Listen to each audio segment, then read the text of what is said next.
Public Relations Manager for the ICC T20 World Cup, Philip Spooner, says Jamaica still has a huge role to play in promoting the tournament despite not hosting any of the games. The World Cup, which will be hosted by the West Indies and the USA, will bowl off on June 1. The USA will take on Canada in the opening game at the Grand Prix Cricket Stadium in Dallas.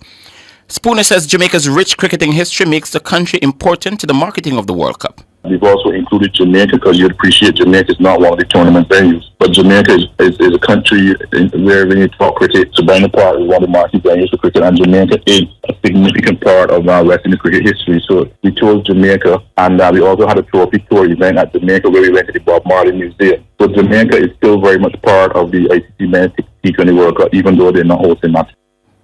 That's Philip Spooner, and of course he is the Public Relations Manager for the ICC T20 World Cup. The International Cricket Council ICC named West Indies captain Hayley Matthews winner of the ICC Player of the Month award for April.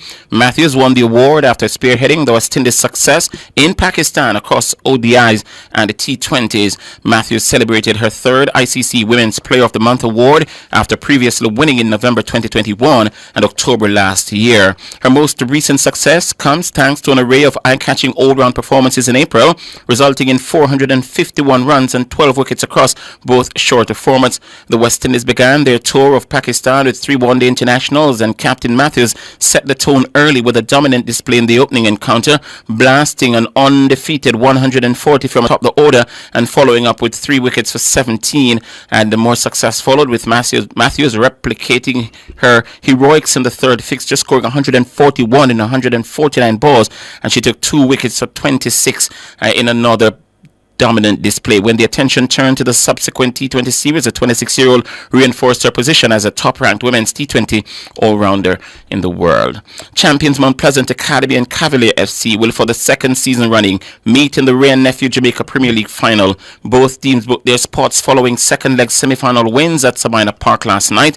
Mount Pleasant Academy, with a double strike from Devontae Campbell, defeated Waterhouse 2-1. They advanced 3-2 on aggregate. Veteran Keith Simpson scored Waterhouse's consolation. In the other semi-final, Dwayne Busy Atkinson, Adrian Reed Jr. and Jalmara Calvin scored to take Cavalier past Arnett Gardens 3-1. They advanced 4-2 on aggregate. Siobhan Willis scored for Arnett Gardens. Waterhouse and Arnett will meet in the third place playoff at the National Stadium on Sunday before the massive final at 7:30 between Port Morant, that's Mount Pleasant, and Cavalier. Aston Villa is preparing for a crucial English Premier League match against Liverpool at Villa Park today. The outcome of this game could have significant implications for Villa's Champions League aspirations, making it a must-win encounter for them.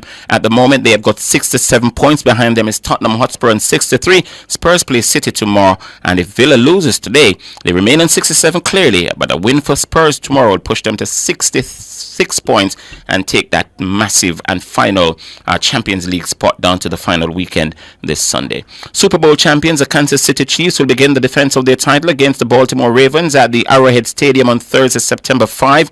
The NFL announced the 2024-25 season will start with a rematch of January's AFC Championship game, which the Chiefs won 17-10.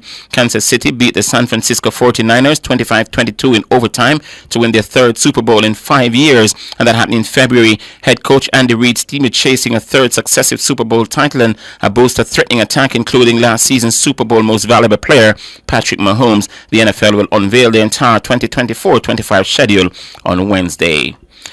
Reigning NBA champions, the Denver Nuggets secured a 115-107 win over the Minnesota Timberwolves to level their Western Conference playoff semifinal series at 2 apiece last night. The Nuggets center Nikola Jokic scored 16 of his 35 points in the fourth quarter, with Aaron Gordon adding 27 and Jamal Murray ending in the Game 4 in Minneapolis with 19 points. Anthony Edwards led the overall scoring on Sunday with a big performance, 44 points. The Nuggets, who lost the opening 2 games on their home court, were 64-49 ahead at halftime, but the Timberwolves rallied in the final quarter to pull within 6 of the lead in the final minute. And Nuggets coach Michael Malone says never underestimate the heart of a champion. We came up here trying to get 2. We got that. We have home court back. We have to go home and protect their home court. We can't allow them to come in and get a third win at Ball Arena. And that's a message to our fans to come out and make that place just an absolute zoo come whatever night we're playing. I don't even know what day it is anymore. But good win for us, but we got a long way to go. Michael Malone. In Sunday's other game, the Indiana Pacers demolished the injury-hit New York Knicks 121-89 to level their Eastern Conference playoff series after 4 games. The Pacers dominated from the start and raced into a 20-point lead at the first quarter. They continued to control the game as 6 players scored double figures. Tyrese Halliburton picked up with 20 points.